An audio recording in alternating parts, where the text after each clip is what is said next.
মুস্তাফিজুর রহমানের IPL issue হালকাভাবে নেয়নি বিসিবি। জল বেশ দূর পর্যন্ত গড়াবে তা বলাই যায়। ফ্রিজ, আইপিএল বিশ্বকাপের ভেন্যু পরিবর্তন, এত সব ঘটনার মাঝে বিপিএল নিয়েও নতুন চিন্তায় ক্রিকেট বোর্ড। চট্টগ্রাম পর্ব বাতিলের পর সিলেটে ম্যাচ পরিচালনা করাও বেশ কষ্টসাধ্য হতে যাচ্ছে বিসিবির। নতুন করে সামনে এসেছে নিরাপত্তা ইস্যু। জাতীয় নির্বাচনের কাজে ব্যস্ততা বাড়া এবং সর্বস্তরের মানুষের নিরাপত্তা নিশ্চিত করতে সিলেট বিভাগের পুলিশ সদস্যদের প্রান্তিক পর্যায়ে মোতায়েন করা হবে বলে জানানো হয় সিলেট মেট্রোপলিটন পুলিশের পক্ষ থেকে।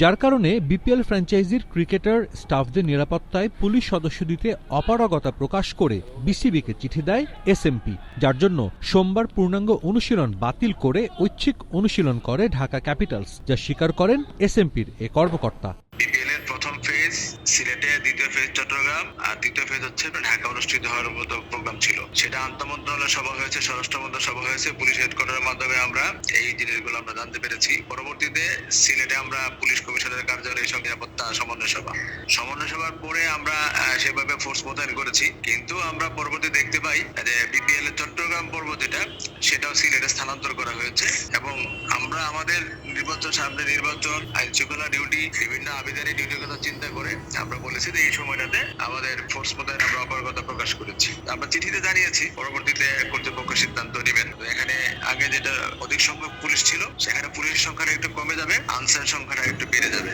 এ বিষয়ে সত্যতা স্বীকার করেছেন ক্রিকেট বোর্ডের পরিচালক শানিয়ান তানিম। তবে নিরাপত্তা ইস্যুতে কোনো শঙ্কা নেই বলেও জানিয়েছেন তিনি। আপনি দেখেন যে সামনে যেহেতু ইলেকশন আছে, অবভিয়াসলি পুলিশ ডিপ্লয়মেন্ট থেকে শুরু করে সবকিছুতে তারা একটা টানা পড়ার মধ্যে আছে। সো তারপর আমার কাছে মনে হয় যে তারা এনাফ রেসপেক্ট দিয়েছে। আপনারা ডানে দেখছেন যে আমাদেরকে এনাফ প্রোটেকশন দেওয়া হয়েছে। So as a team we are satisfied. আমাদেরকে যেরকম প্রোটোকল দেওয়া হচ্ছে, বোর্ড থেকেও গতকালকে যখন বলা হয়েছিল যে পুলিশ হয়তো একটু কম দিতে পারবে, সেটাকেও গভর্নমেন্টকে আমাদেরকে রেসপেক্ট দিতে হবে। বাট আমার কাছে মনে হয় hats off to the security team যে তারা এটা ম্যানেজ করতে পেরেছে। সিলেটে মাঠে গড়ায় বিপিএলের 12তম আসর। চট্টগ্রাম পর্ব বাতিল হওয়ায় টুর্নামেন্টের শেষ অংশই শুধু হওয়ার কথা ঢাকায়। তবে সেটা নিয়েও দেখা দিয়েছে ধোঁয়াশা। প্রথমবারের মতো পুরো বিপিএল হতে পারে এক ভেন্যুতে।